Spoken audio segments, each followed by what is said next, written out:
Here's a question that sounds simple but will mess with your head. Can something be beautiful if there's no ugliness in the world? Can you know what's good if you've never felt what's bad? Lao Tzu says no, and he takes it further. The moment you label something beautiful, you've automatically created ugly. The moment you call something good, bad already exists. This is chapter 2, and it's not philosophy. It's the operating system underneath everything. When people see some things as beautiful, other things become ugly. When people see some things as good, other things become bad. Being and non-being create each other. Difficult and easy support each other. Long and short define each other. High and low depend on each other. Before and after follow each other. Therefore the master acts without doing anything and teaches without saying anything. Things arise and she lets them come. Things disappear and she lets them go. She has but doesn't possess, acts but doesn't expect. When her work is done, she forgets it. That is why it lasts forever. What does this actually mean? Lao Tzu is making a radical point about the nature of reality. Opposites don't fight each other, they create each other. Beautiful only exists because ugly exists. Easy only makes sense next to difficult. High has no meaning without low. They're not opposites in battle. They're partners in a dance. Remove one, and the other disappears too. We live in a culture obsessed with the positive.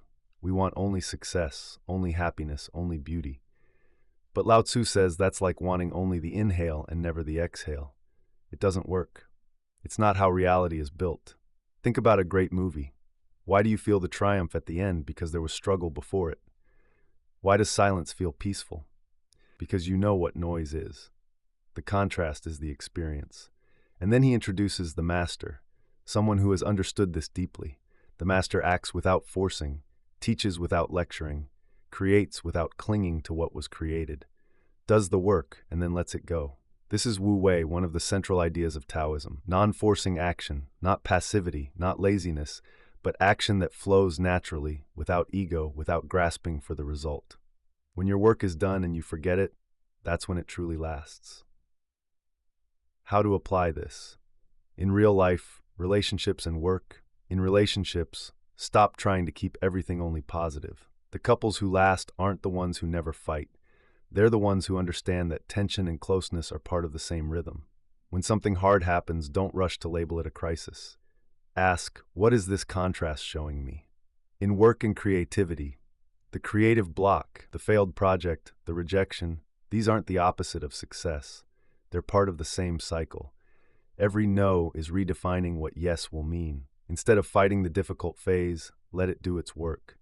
The difficult and the easy support each other. In ambition and goals, we're taught to chase results and cling to them, but Lao Tzu's master does the work and then releases it. Try finishing a project and genuinely letting it go, not promoting it obsessively, not checking the metrics every hour. Do excellent work, release it, see what happens when you stop strangling it with your attention.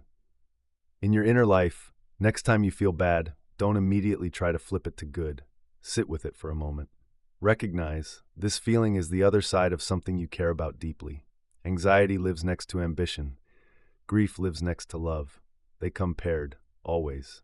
Chapter 2 of the Tao Te Ching is a quiet revolution against the way modern life is designed.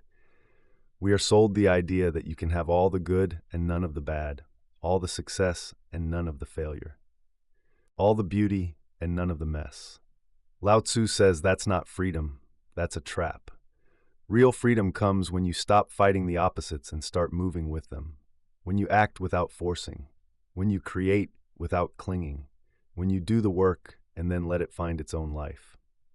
That's the dance, and once you see it, you can't unsee it. If this chapter shifted something in how you see your day, even a little, then Lao Tzu is doing his job across 2,500 years. Like this video if you're finding value in this journey. Subscribe. We're going chapter by chapter, keeping it real, keeping it practical. See you in chapter 3.